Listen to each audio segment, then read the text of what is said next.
Welcome, everyone. On behalf of the Theosophical Society headquarters in London, England, a quick disclaimer for all of our talks. Please note that the views of our speakers and presentations aren't necessarily the view of the Society. I'm very excited for today. Vincente Hao Chen Jr. is the president of Golden Link College Foundation in the Philippines. He is the author of a number of books, such as The Process of Self-Transformation, Exploring Our Higher Potential for Effective Living, and Why Meditate? The Practical Guide to Meditation, and many others, including compiling and editing the chronological edition of the Mahatma Letters to AP Senate. He is the former president of the Theosophical Society in the Philippines and the Indo-Pacific Federation of the Theosophical Society. For 3 years, he conducted the School of Wisdom for the Theosophical Society in Adyar, and he is currently a member of the General Council of the TS and is also an associate editor of the Theosophical Encyclopedia. For more than 20 years, he has been conducting the Self-Transformation Seminar in more than 20 countries around the globe, a seminar that bridges the gap between the ideals of human living and the realities of the worldly life. So good afternoon, good morning, and good evening to you wherever you are watching from. Today, please welcome one of the world's most distinguished, loving, and dedicated theosophists, Vic Hao Chen, on intuition. Welcome, Vic. Welcome. Thank you so much, Anne. Good evening to all of you. I think not only from England, but also from other places. I'm very glad to be able to share with you some thoughts about an important subject, not only in terms of our studies in theosophy, but also in daily living.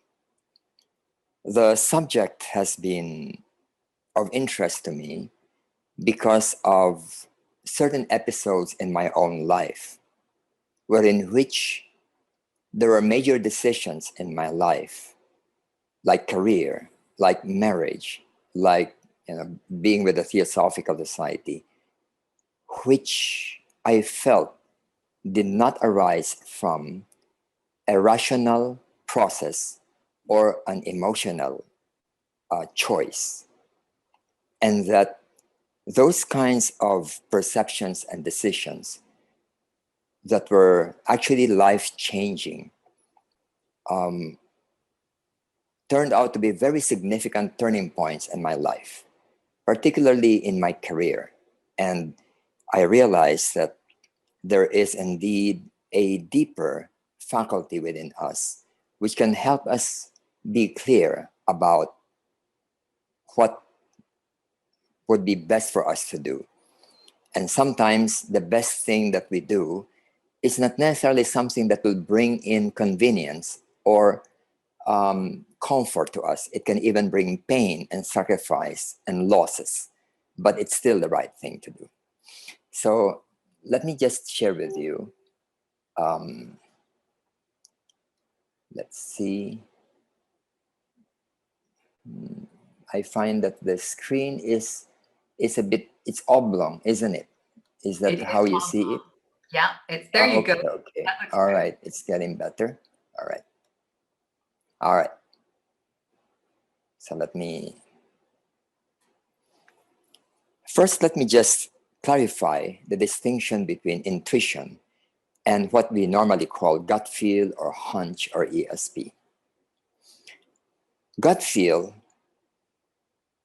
and ESP and hunch have been known for a long time, and there have been many people who have proven to have these, and it has worked in many occasions in their lives, in their work, in their profession. But gut feel is different from intuition. Gut feel may have a self-preservation or self-protective value, but it is still personal oriented. For example, one may correctly sense danger. One may correctly sense the changes in the stock market trend. One may sense accident or even deception. And this has helped a lot of people in their own careers, choice of people, marriage, and so on. Intuition, however, is something different, although it may include things like gut feel or hunch or ESP. Intuition has the added quality of perceiving deeper essences and truths in nature, in human life. In its highest level, it is non-dualistic and fully transcendent. ESP, extrasensory perception, is but an additional sense that gathers information. It does not necessarily provide wisdom as an intuition. For example, ESP animals have shown to have ESP. For example, the interesting research of Rupert Sheldrake about the perception of dogs on the behavior of the pet owner. And then in China, there have been earthquake research about animals who could detect coming earthquakes even before it is detected by human instruments. So in common with animals, we also have ESP, but again, it is not the same as intuition. Our theosophical chart or map about our levels of consciousness is very helpful in letting understand the difference between our psychical nature and our intuitive nature. Our psychical nature belongs to our, what we may call a lower triangle, which is our personality, consisting of physical body, emotions, and lower mental. And then we have an impersonal higher mental faculty, which is a bridge to an even higher level of consciousness, which we call the buddhi, and which is the seat of intuition. And when this buddhi is awakened to some extent, and then one accesses it more and more often, then even the higher mental becomes radiated with its influence, so that even the mind becomes more and more intuitive.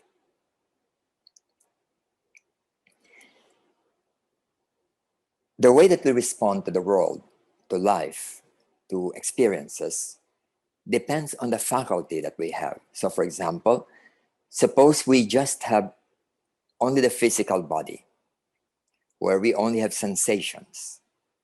And how would we respond to the world? It will be based on pain or something that would be comfortable. If it is painful, I would avoid it. If it's something comfortable, I would continue with it. So that's the physical way of reacting to the world. We have another layer, which is emotion, liking and disliking, desiring or detesting something. And I may desire something, but the physical body may have to feel discomfort if I try to get what I desire. But if the emotional nature is strong, then the physical body will have to give way. And hence, the emotional nature would consider the pain of the physical body, but still would go on with what it desires. Then the next layer would be mental.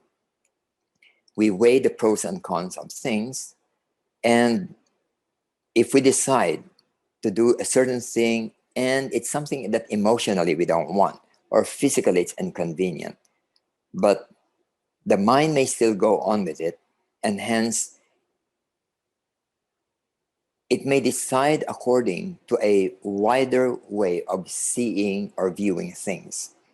Things that the emotions and the physical senses cannot perceive. And hence it is a more mature, a wiser way of making decisions. Then we've got the intuitional. In the same way as emotions or the mind encompasses the lower and limited faculties that we have, sensations and desire or feelings, so intuition functions in the same way. It perceives something more than our rational faculties, our emotions, our physical nature, and it integrates these. It is able to combine all this together and make a superior decision on the basis of what it sees in all these levels. Then beyond that would be what we might call non-dual. In the non-dual state, then our way of perceiving things will be very different already. In the lower level, there is still an ego, a sense of me, self that's functioning. And that sense of me or the self has certain preferences. And hence we'll have to make the decision this way or that way. And the wisdom of that decision will depend upon which faculty is integrating the perception, sensations, and knowledge. In the non-dual state, that ego fades away, and hence the way it's no longer struggling or fighting or dealing with conflict, but entirely something else.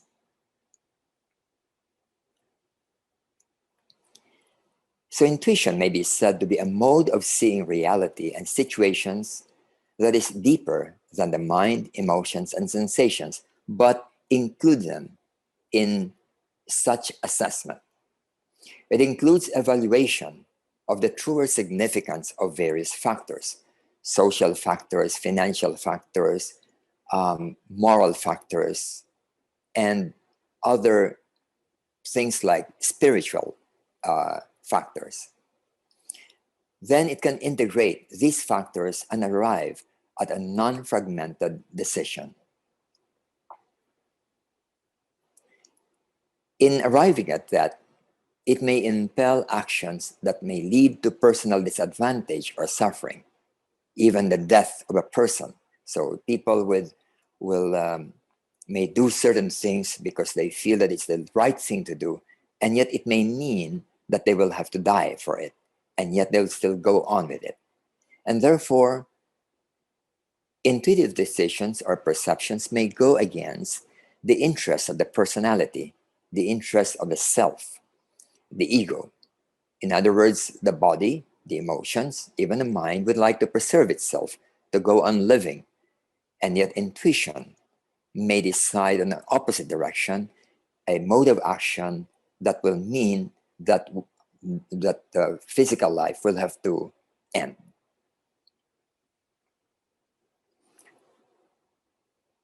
But the decisions based on it bring about inner peace, even if it causes personal sacrifice. It is something which is inwardly and almost totally acceptable, satisfactory to the person. And true intuition is identical with what we call spiritual awareness. And in the mystical theologies of religion, especially in Christianity, the word faith refers to intuition. Oftentimes, the word faith is used to mean belief system. But in a mystical sense, faith is the ability to perceive something and yet be unable to fully explain the nature of such a perception or an action. Okay. Let's take a look at what we may consider as intuitive individuals. Intuitive individuals appear to have judgments that are ultimately sound and in accord with objective reality. And it is because it is not simply based on limited perceptions like body, emotions, and the ordinary mind, but something more. Then, because their judgments encompass a wider and deeper scope, they are aptly called wise, not merely being intelligent, cunning, or smart. And these people, whom we would consider as intuitive or spiritual, they are some of the most influential people in history. Plato, Confucius, Jesus, Buddha, Gandhi, and Einstein. There was a book published maybe 1 or 2 decades ago. The title is The 100. That's the title of the book. The 100 most influential individuals in history. And the top 10, if I remember right, in the top 10, there were no generals or prime ministers. Only one was an inventor. Another was a scientist. I think he was Newton. But almost all the rest were people who were teachers of humanity. And as such, they were perceiving nature, life in a different way from a politician, a military leader, or even a scientist. And we would say that they are deeply not only intuitive, but spiritual people. They're also mature and self-actualizing people. So perhaps this is one difference that we can say that differentiates between ESP or hunch and intuition. An ESP perception may be accurate. It may save a life. But it doesn't necessarily mean that it tells us about what is something wise to do, or that the decision or the attitude is a mature one. It appears that it entails the awakening of our higher faculties and levels of consciousness, and that's when intuition begins to flower. Albert Einstein said, "The only real valuable thing is intuition." He has mentioned that many of his greatest theories, his scientific discoveries, if you would call it discoveries, were brought about by intuitive perception. And it is for this reason that they seem to be very difficult to understand, not because they are too intellectually complex, but because it requires a different kind of perception to be able to understand it. I remember an anecdote about a physicist who was told that there were only 3 people who understood Einstein.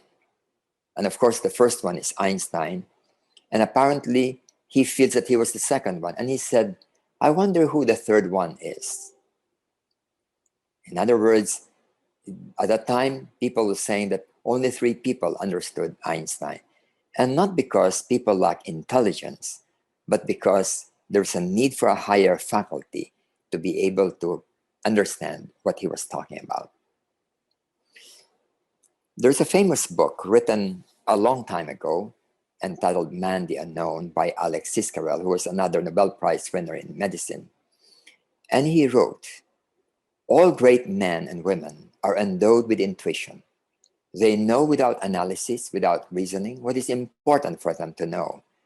A true leader of men does not need psychological tests or reference cards when choosing his subordinates.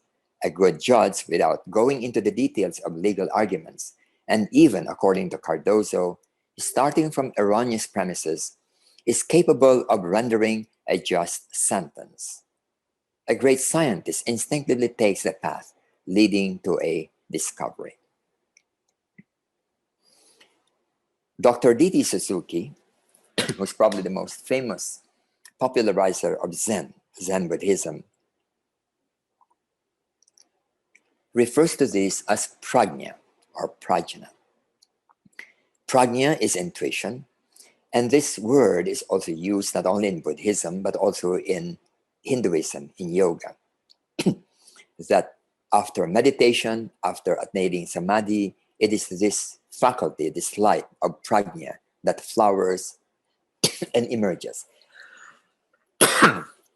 And Dr. Suzuki says, prajna intuition is not inferential, not rationalistic, but direct, immediate, not analytical, but integrating, not cognitive, but nor symbolical, not abstract but concrete, not purposive but factual and ultimate, final and irreducible.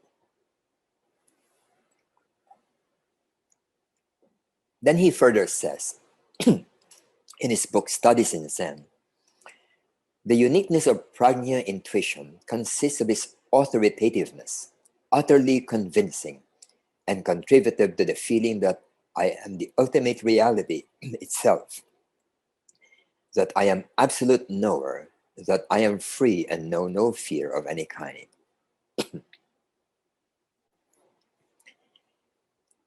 In the Mahatma letters, as well as in the writings of Blavatsky, they very frequently refer to the importance of intuition in primarily in understanding higher teachings, but also even in one's preparation to become a pupil of such a Mahatma.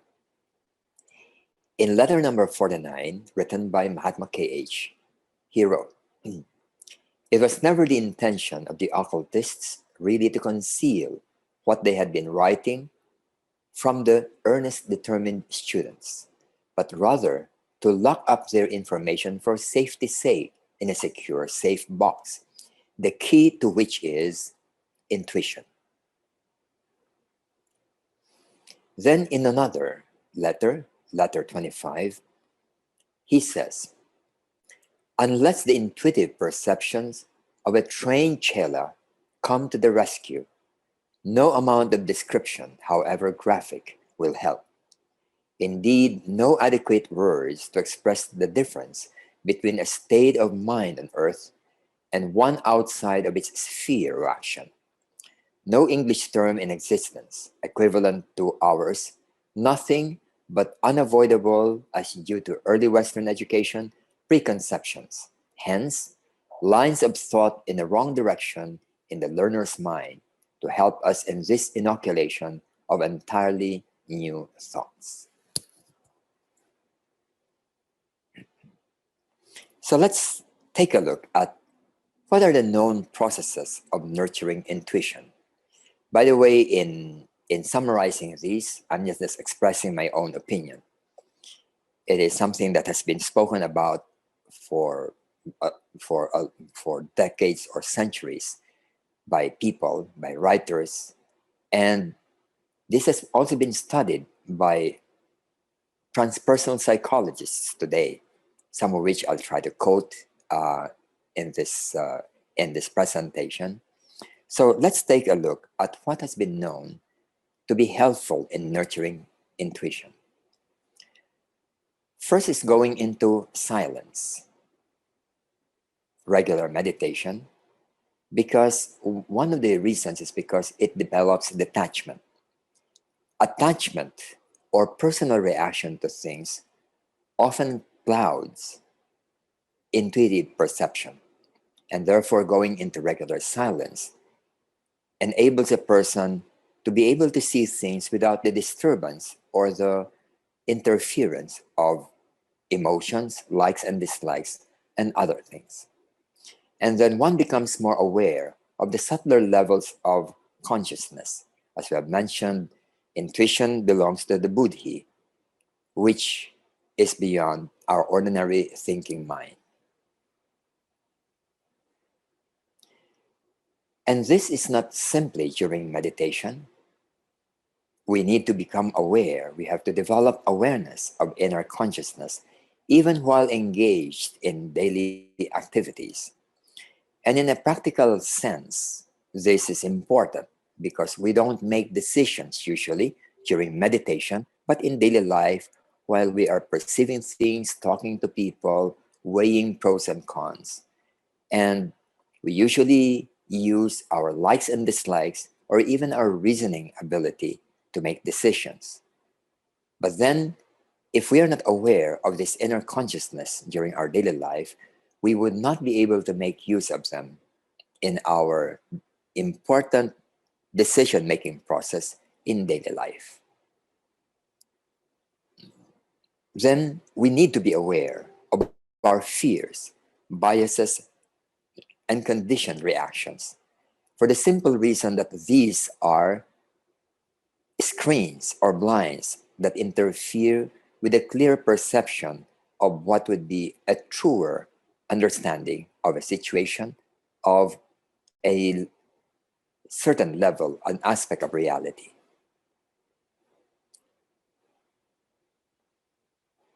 And then, having gone through a reflection on the ultimate significance of things, such as life, relationships, possessions, adversities, happiness, or pleasure. In other words, seeing the big picture of life. This develops objectivity, perspective, and impersonality.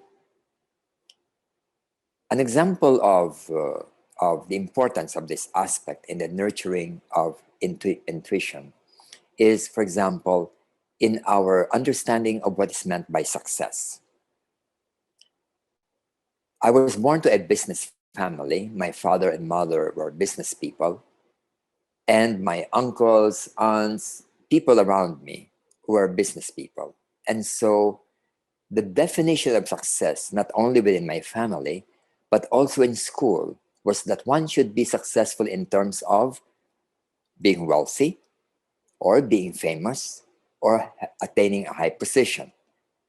And that's why in newspapers and magazines, these are the people who are being focused on. And so we begin to look up to them as if they're examples of what is called success. But when we undertake a deeper, broader, or wider reflection about life itself and the ultimate significance of things, we begin to find that these social views are actually narrow and limited. But we won't come into that unless we do reflection. So when I was studying, after high school, I went to college. So what course did I take? I took up economics, which was something very compatible with my own growing up process and background, and my concept of what it means to succeed. And after that, I took up a master's degree again in economics. It was during this period when I was taking up my master's degree that I encountered the Theosophical Society. I also encountered yoga and meditation.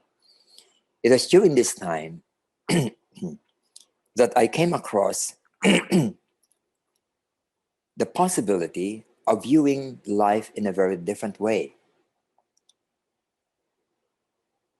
And it was during this time also that I encountered a book called Life Ahead by a man named Krishnamurti, whom I did not know. I did not know who he was, how he was connected with anything, except that the book was introduced to me by the librarian of the Theosophical Society. And I brought it back home, not home, but to my dormitory, and started reading it. That book changed my life because it triggered off something which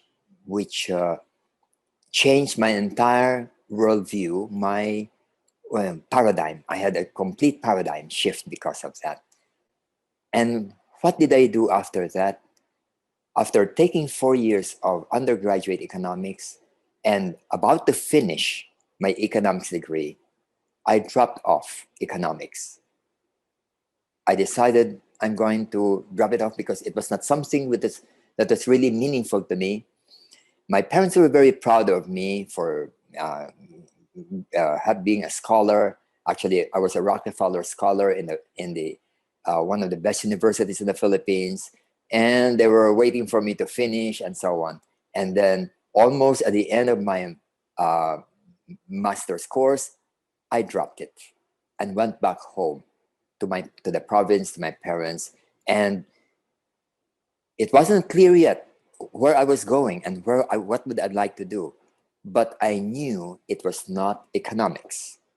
The clarity was something which came.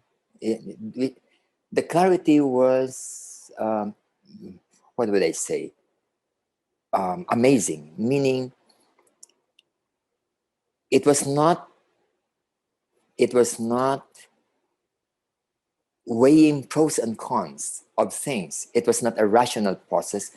It was simply a seeing of something which is very clear. And my decision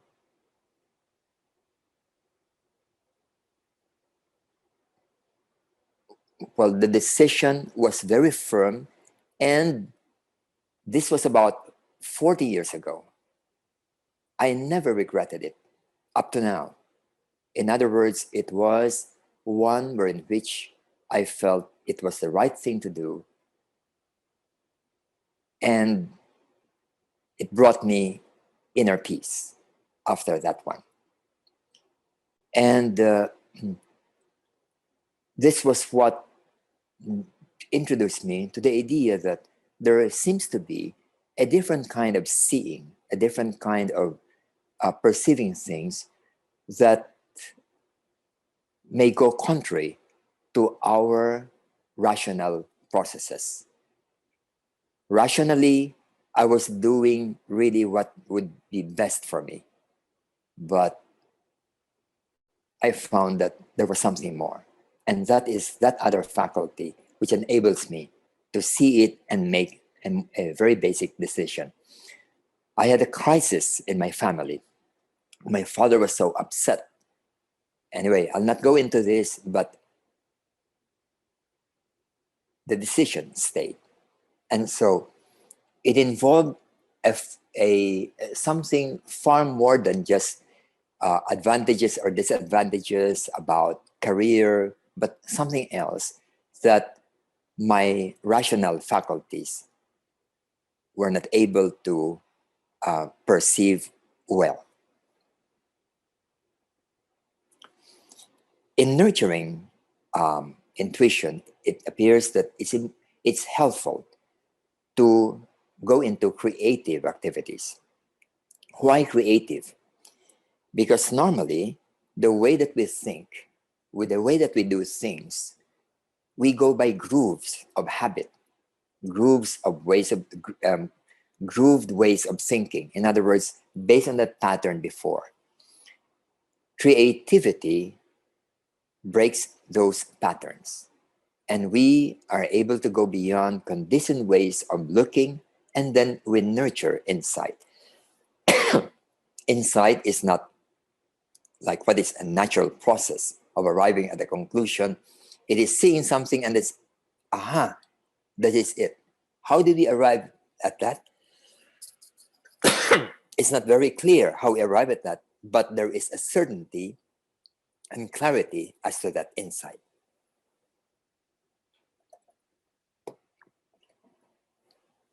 There is a book written by a transpersonal psychologist. Her name is Frances Bowen, and her work is Awakening Intuition. She says that developing intuition is inseparable from developing self-awareness. And this is why any spiritual discipline or practice that requires self-observation is helpful. Many people find that their intuition really blossoms as a side effect of meditation. In addition, she says that a Sufi teacher, Pir Vilayat Khan, said that the most important thing is scrupulous ethicality, an important prerequisite for being able to trust intuition. And she says further, it is important to remember that we learn by trial and error, so that when we think we have an intuition and we're not sure about it, then we should be willing to check it out and being willing to make mistakes. There is a series of articles from the past which are attributed to Blavatsky's answers to questions posed by William James. These are called Conversations in Occultism, and it's reproduced in the collected writings. And in answer to the question of how to develop intuition, the person who answered, which was under the name of Sage, S-A-G-E, said, first of all, by giving it exercise, and second, by not using it for purely personal ends. So you'll find here that these two conditions refer to exercise means try it, even if we make mistakes. And second is not using it for personal ends. It means ethicality, being ethical in the way that we pursue things. Then she says, exercise means that it must be followed through mistakes and bruises until from sincere attempts at use, it comes to its own strength. This does not mean that we can do wrong and leave the results, but that after establishing conscience on the right basis, by following the golden rule, we give play to the intuition and add to its strength. Inevitably, in this, at first we will make errors, but soon if we are sincere, it will grow brighter and make no mistakes. Then the author continues and says, intuition that's reliable, that we can trust, genuinely brings with it a sense of certainty and a sense of inner peace. And so when it's harmful to no one and you feel certain and peaceful about it, you probably can trust it and you'll find that it really works. Finally, she says, it's really in silence that we learn the most about intuition. Some of us probably have noticed and observed what happens when we are doing meditation.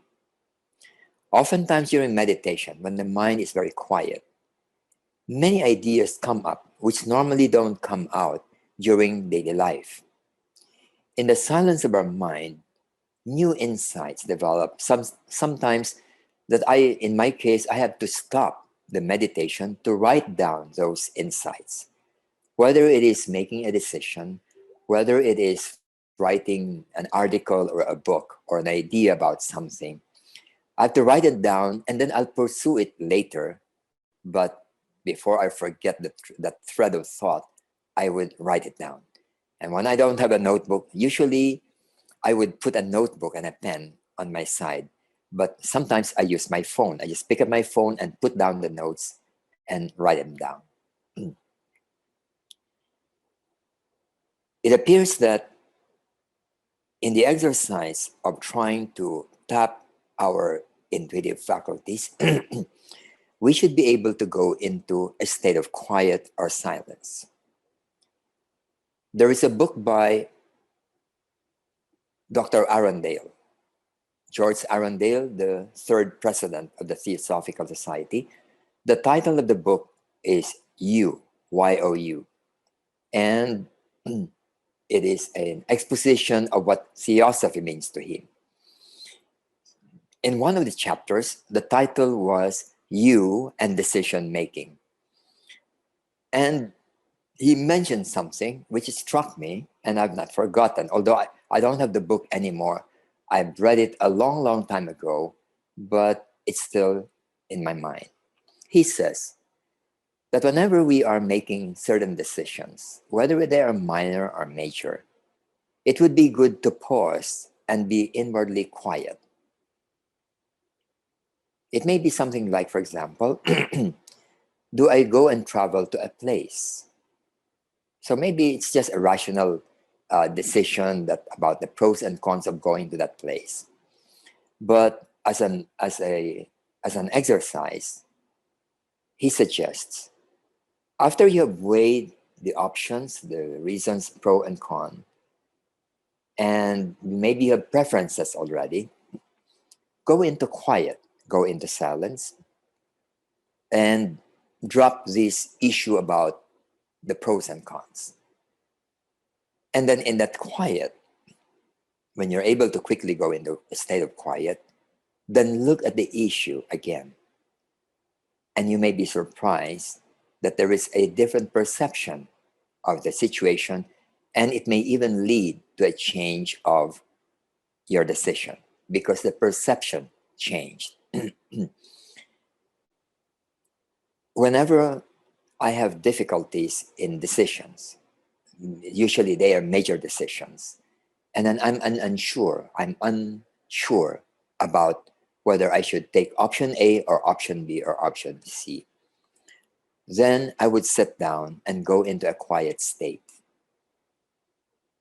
A state in which I'm not reflecting about the issue. I'm no longer thinking about the issue. Just go into a state of calmness and neutrality. And when that state is achieved, then I would turn my attention to the issue, not think about the issue, not argue about the issue, but just turn my attention to the issue. Because the weighing of the pros and cons have been done already before. Maybe hours have been spent discussing, weighing, arguing. And then the arguments, the reasons have been exhausted, but still unsure of the wisdom of the options. So oftentimes in a state of quiet, I see a different view of the things.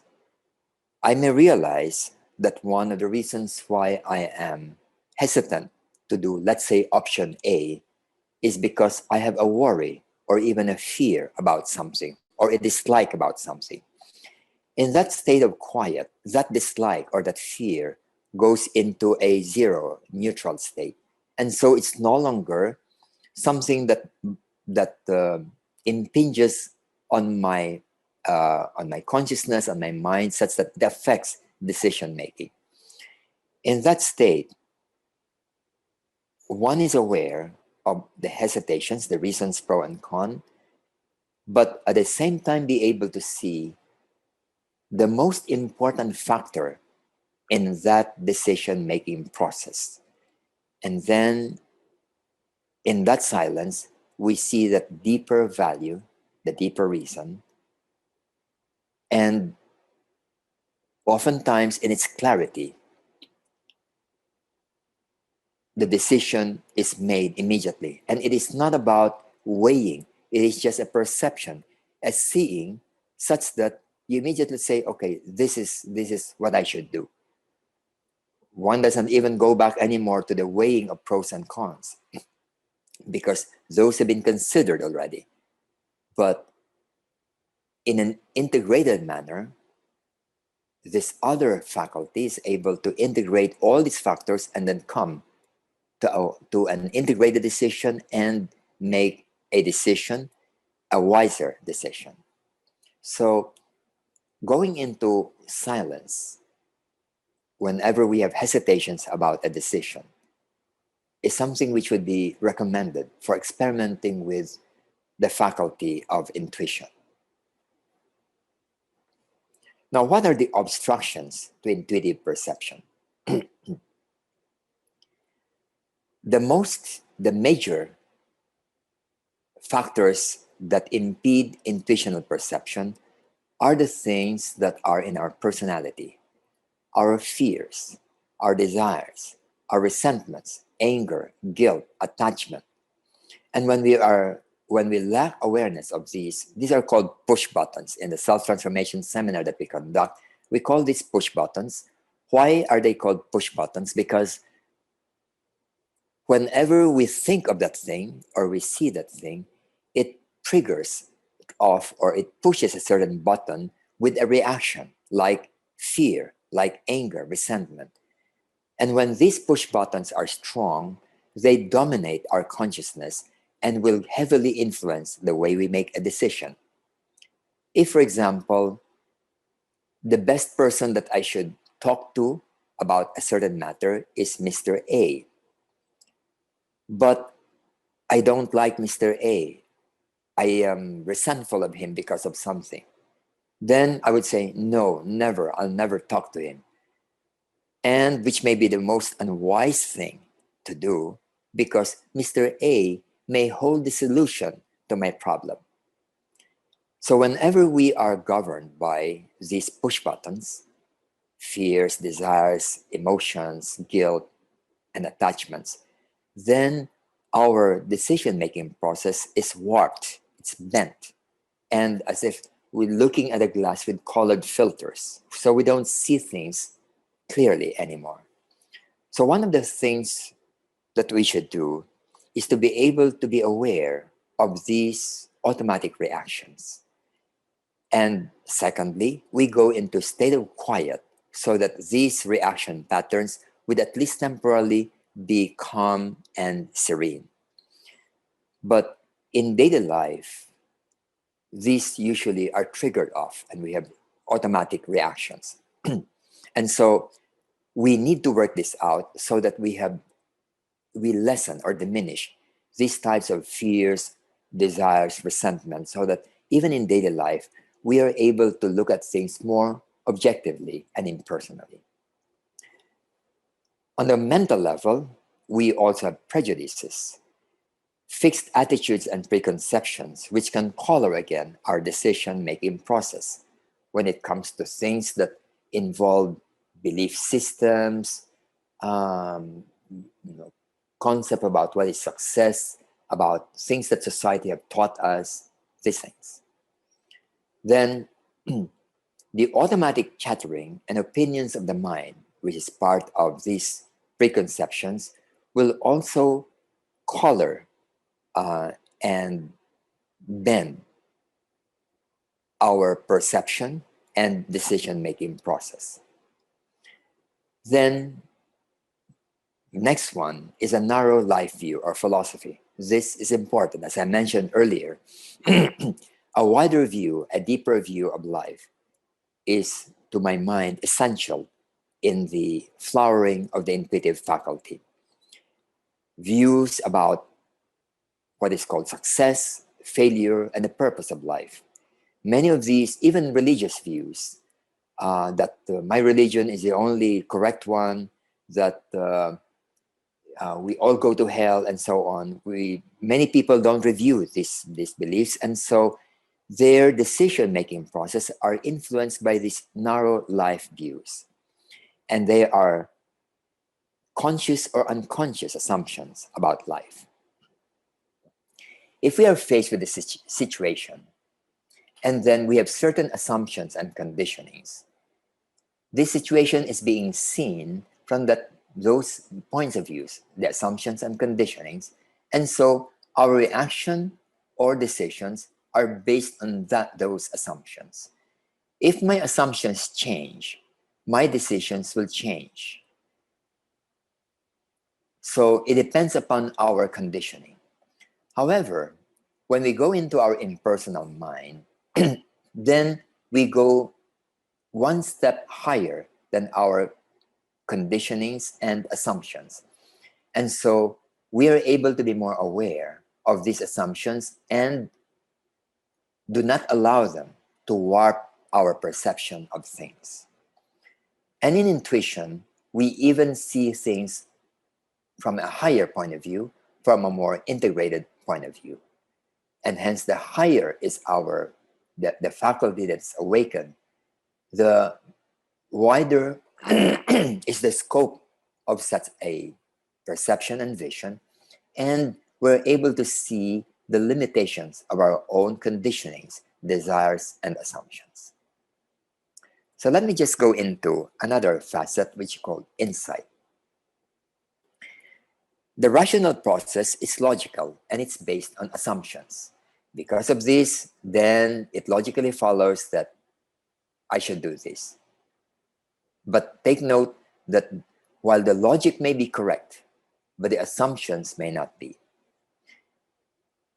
In developing insight, we may go beyond these assumptions and not be stuck with the grooves of our thinking. To have insight is to see the integrated relationship between things and seeing the larger picture. Seeing the point of a thing. When we see the point of a thing, it's very hard to explain, but we see that is the essential aspect of an issue. Seeing the essence or significance of a thing or situation beyond the appearances. And seeing a higher category or level of understanding, and it transcends the current level. For example, when we try to solve a math problem mechanically, the procedure which is taught to us by our teacher, it's very different from seeing the principle behind the solution and being able to solve all similar problems. This seeing the core, the point of this exercise, rather than follow the procedure given 1, 2, 3, 4 given by a teacher. How do we nurture insight?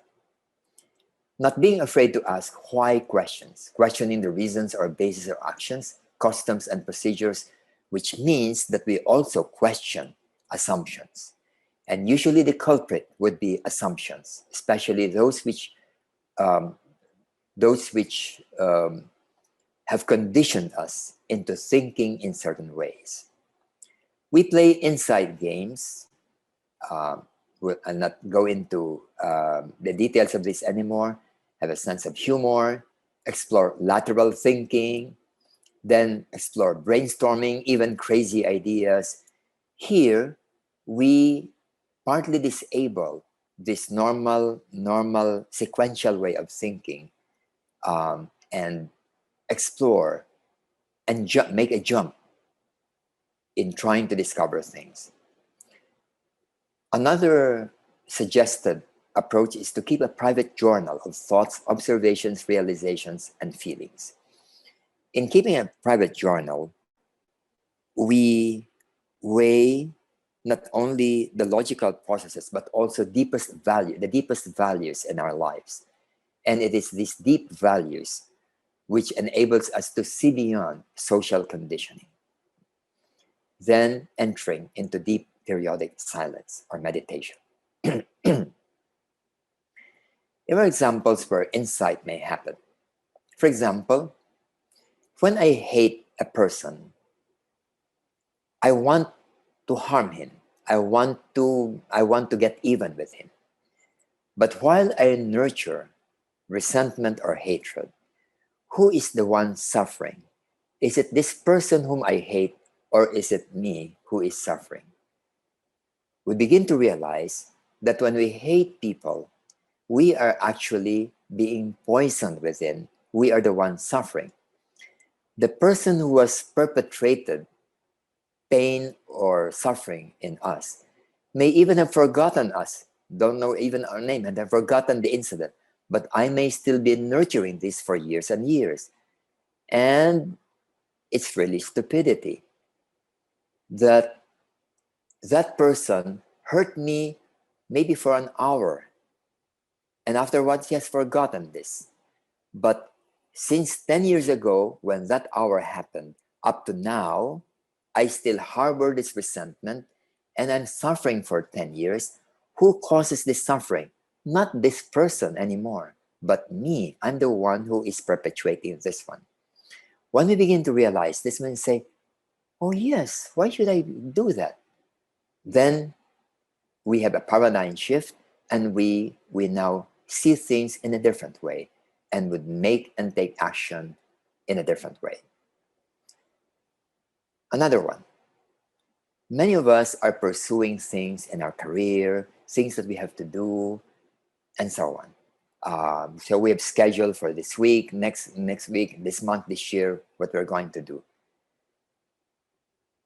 But if we ask ourselves a question like, if there are only 3 things that we would like to do before we die, what would these 3 things be? And then we really go into quiet and ponder on this and review it after 1 day, 1 week, 1 month, and see if there are only 3 things that we would like to do in life, what would these 3 things be? We may discover that the things that we are busy about are not included in these 3 things. We are being busy about things that society pushes us to do, but inwardly, they are not the most important things in our life. And when we have discovered what are really the most important things in our life, maybe we'll pause and stop and find that, why am I planning my life in this way when they are not truly important to me? Then that realization, that insight, can change the direction of our lives. And this actually was what happened to me because of the book that I read by Krishnamurti, my exposure to meditation, and my exposure to the Theosophical Society. it helped me realize things that are beyond the short-term goals of three years or even 5 years. How does one react to a 3-hour traffic jam or an 8-hour traffic jam? The normal reaction would be being distressed, being upset, being bored, and so on. And then when we realize, is that how we would like to spend our next 3 hours of inevitable traffic jam, or being stranded in a place? You're stranded for 8 hours. How would you spend those 8 hours? Being restless, being impatient, being angry, blaming people? Or why do you spend the 8 hours happily, cheerfully, calmly, and usefully? When a person is not aware about the larger picture, they will go by the groove, the grooved way of responding or reacting to things. So, in trying to arrive at intuition, prajna, or the Buddhic consciousness, we can go by two modes. The first one is insight that we have spoken about.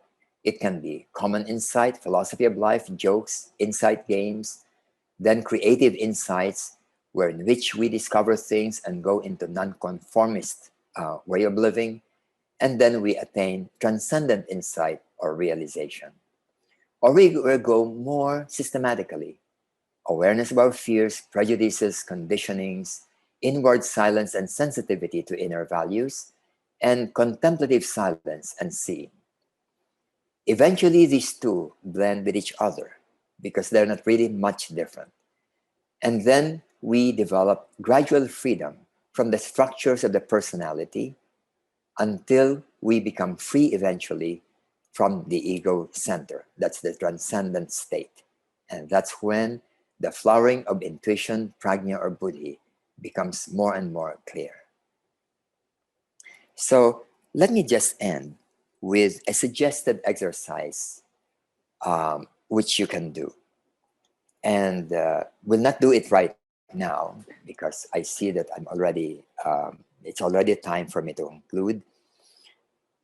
But you can do this at any time. Think of a present life situation that needs decision, that is not trivial, something that you are concerned about, and which is not yet clear to you on what you should do. It can be something like to sell or not to sell a house, to reside in another place, to buy a new piano or not, to go back to schooling or not, to enter into a relationship or not, to get married to a person or not, and so on. Whenever we have hesitations about any of these things, even minor things, it may be time for us to tap possibly our intuitive capacity. Enter into deep silence. Drop the thought about the situation entirely from your mind. This state of silence may be short. It can be as short as maybe 10 minutes, or it can be as long as a few hours. You sit down and then meditation and nothing happens. In other words, nothing clear. Then sit down again and be quiet. Maybe even take a retreat. This is the purpose of retreat, by the way, to be able to retreat from the hustle and bustle of daily life that makes our mind get confused. So we retreat from this outer world and go into this inner quiet. And when we are able to, then we'll look at the matter, look at it. After the feelings and the mind are already calm, and we become indifferent about things, then we turn our attention to the situation. Not deliberate or evaluate it, but just look at it without analysis. Allow the consciousness to dwell on the situation. No attempt to understand or do anything about it. Just look in that impersonal state. Stay in this state for a short or long period, depending upon the need. And you may be surprised about a clarity that may come to you about the issue and the decision will become a very easy decision to make because of that clarity. So I'd suggest that experiment with this, even for minor, not very major things, but even minor things as a matter of exercise, but especially for major things. This, I believe, would be very, very important and helpful, and it may save us from disastrous directions in life.